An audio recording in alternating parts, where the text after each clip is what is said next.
July 13 വിശുദ്ധ Henry ദ്വിതീയൻ ചക്രവർത്തി. 973 മുതൽ 1024 വരെ കാലഘട്ടം.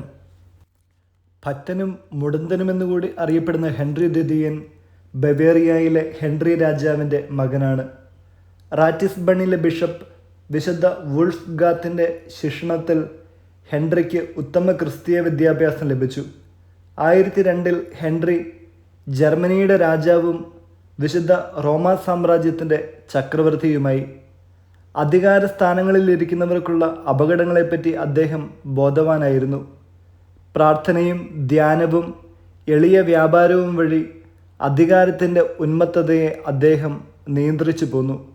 ദൈവത്തിൻ്റെ മഹത്വവും തിരുസഭയുടെ പുകഴ്ചയും ജനങ്ങളുടെ വിശുദ്ധിയും സമാധാനവും അദ്ദേഹം സദാ ലക്ഷ്യം വെച്ചു. വിവേകപൂർവമായ ധീരതയും കാരുണ്യവും വഴി രക്തം ചിന്താതെ പല കലഹങ്ങളും അവസാനിപ്പിച്ചു പോന്നു. ജനങ്ങളുടെ രക്ഷ ആവശ്യപ്പെട്ടിരുന്നപ്പോൾ മാത്രം ചക്രവർത്തി യുദ്ധം ചെയ്തിരുന്നു. 8-ാം ബെനഡിക്റ്റ് മാർപ്പാപ്പ 1014 ഹെൻറിക്ക് ചക്രവർത്തി കിരീടം നൽകി. റോമയുടെ ഭരണാധികാരം പല ചക്രവർത്തിമാരും ചെയ്തിട്ടുള്ളതുപോലെ അദ്ദേഹവും മാർപ്പാപ്പയ്ക്ക് വിട്ടുകൊടുത്തു. യാത്രാമധ്യേ കണ്ടിരുന്ന ആശ്രമങ്ങൾക്കെല്ലാം ചക്രവർത്തി ഓരോ കാഴ്ച നൽകിക്കൊണ്ടിരുന്നു. ചക്രവർത്തി ഒരു സ്ഥലത്ത് പോയാൽ അവിടെ ദൈവമാതാവിൻ്റെ സ്തുതിക്കായി സ്ഥാപിച്ചിരുന്ന കപ്പേളകളിലൊക്കെ പ്രാർത്ഥിച്ചിരുന്നു. സെയിൻറ്റ് മേരി മേജർ ദേവാലയത്തിൽ വെച്ച് ഈശോ ദിവ്യബലി സമർപ്പിക്കുന്ന ഒരു ദർശനം ഉണ്ടായിട്ടുണ്ടത്രേ. വിശുദ്ധ ലോറൻസ് 6-ാം പട്ടക്കാരനും വിശുദ്ധ വിൻസെൻ്റ് 5-ാം പട്ടക്കാരനുമായിരുന്നു. സുവിശേഷ വായനയ്ക്ക് ശേഷം സുവിശേഷ ഗ്രന്ഥം ചുംബിക്കുവാൻ ചക്രവർത്തിക്ക് നൽകുകയുണ്ടായി. അവിടെ വച്ച് ഒരു മാലാഖ തുടയിൽ പതുക്കെ തൊട്ടുകൊണ്ട് പറഞ്ഞു, നിന്റെ വിരക്തിക്കും നീതിക്കും സമാനമായി ഇത് സ്വീകരിക്കുക.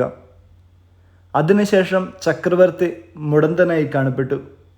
പിന്നീട് വിരക്തിക്കെതിരായ പരീക്ഷകൾ അദ്ദേഹത്തിനുണ്ടായിട്ടില്ല. വിവാഹം കഴിച്ചുവെങ്കിലും അദ്ദേഹം കന്യാത്വത്തിന് ഭംഗം വരുത്തിയിട്ടില്ല. വൈദിക ബ്രഹ്മചര്യത്തെ അദ്ദേഹം നിർബന്ധിതമാക്കി. 1024 തൻ്റെ 51-ാമത്തെ വയസ്സിൽ ഹെൻറി രാജാവ് തൻ്റെ ആത്മാവിനെ വിശുദ്ധമായി ദൈവതൃക്കരങ്ങളിൽ സമർപ്പിച്ചു. 1147 അദ്ദേഹം വിശുദ്ധനായി പ്രഖ്യാപിക്കപ്പെട്ടു. വചനം 1 കൊറിന്തോസ് 15-ാം അധ്യായം 56-57 വാക്യങ്ങൾ. മരണത്തിൻ്റെ ദംശനം പാപവും പാപത്തിൻ്റെ ശക്തി നിയമവുമാണ്. നമ്മുടെ കർത്താവായ യേശുക്രിസ്തു വഴി നമുക്ക് വിജയം നൽകുന്ന ദൈവത്തിന് നന്ദി. വിചിന്തനം. 23-ാം യോഹന്നാൻ മാർപ്പാപ്പ എഴുതിയ ഭൂമിയിൽ സമാധാനം എന്ന ലേഖനത്തിൽ നിന്നും. ഈ ലോകത്തിൽ ഓരോ വിശ്വാസിയും പ്രകാശത്തിൻ്റെ ഒരു സ്ഫുലിംഗവും സ്നേഹത്തിൻ്റെ ഒരു കേന്ദ്രവും സഹജീവികളുടെ ഇടയിൽ ജീവസമുദായകമായ പുളിമാവും ആയിരിക്കണം. ആത്മാവ് എത്ര കണ്ട് കൂടുതലായി ദൈവൈക്യത്തിൽ ജീവിക്കുന്നുവോ അത്ര കണ്ട് മനുഷ്യൻ അങ്ങനെയായിരിക്കും.